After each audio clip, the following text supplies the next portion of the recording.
This episode of League of Myths is brought to you guys by Alpha Draft, a website where you can draft your own fantasy LCS team to try and compete with others for prizes and more. You can play for free or with money. I'll leave a link to the website in the description, definitely check it out.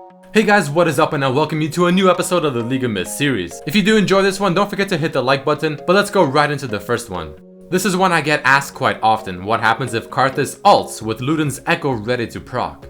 So this one is quite strange, but after a lot of trial and error and doing some research on my own and even asking a rioter, I was able to finally understand it. His ultimate will only proc the Luden's effect on one target of the 5 on the enemy team, and it chooses the target by the champion pick order, or when you press tab, the list from top to bottom. So in that example right there, you see Jace was a pick above the Riven, so it procced off of Jace. But if, for example, the first target, so in this case Jace, is dead, then the Luden's effect with Karthus' ultimate will activate on the next target after that, so in this case Riven, and if Riven and Jace were dead, then it'll move on to the third target, and so on and so forth.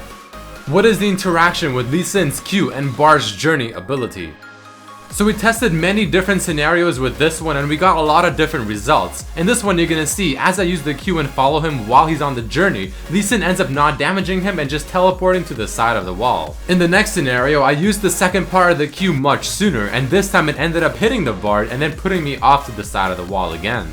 But if I wait long enough for the target to finish their full journey before the second part of the Q connects, it works as you would expect. Another scenario was having Blitz pull the target as I'm flying towards him, but you see me instantly teleporting, not really damaging the Bard. And in another very similar scenario, it seems like the pull goes right through the Bard while also Lee Sin not damaging the Bard either. And the last one, without any video effects done to this part, you're gonna see Lee Sin go through the journey almost as if he actually took it, going really slowly with his Q. A lot of really strange interactions.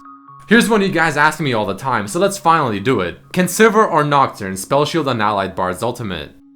So first let's start things off with Nocturne spell shield, and also we're gonna throw in an enemy Sivir spell shielding the ultimate just to show that it is possible. And as Bard finally does throw his ultimate, you're gonna see that Sivir no problem spell shields the ultimate, but since I'm on the same team, I am unable to as the Nocturne.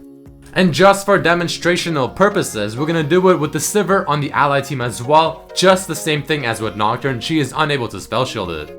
Here's an exceptionally interesting one. Can you do blue buff without taking a lot of damage from it? Submitted by my friend Rafflegator, whose video I will put in the description of this one right here, so if you want to see the original, check it out. So what he ended up doing was finding a bug where you can do something with blue buff that makes it kind of glitch out and stand in one spot. And this lets you kill the blue buff without taking any damage from the big golem himself. So you want to start off standing somewhere around right here, and then after you attack the blue buff, you instantly want to move down and stand around the same area I'm standing in now.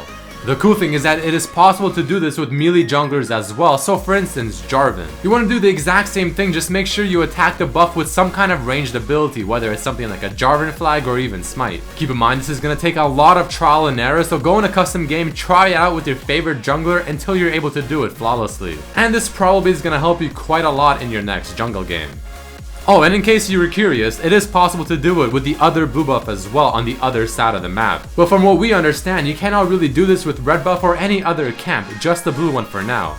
Alright guys, that is it for this episode of League of Myths. If you did enjoy, definitely hit the like button, share it with your friends, and also submit your own myth underneath this video if you want to have a chance to be featured in the next episode. I also highly recommend checking out the previous episodes of this series and my other videos as well. But as always, I hope you guys did enjoy this, and I hope to see you for the next one. Peace!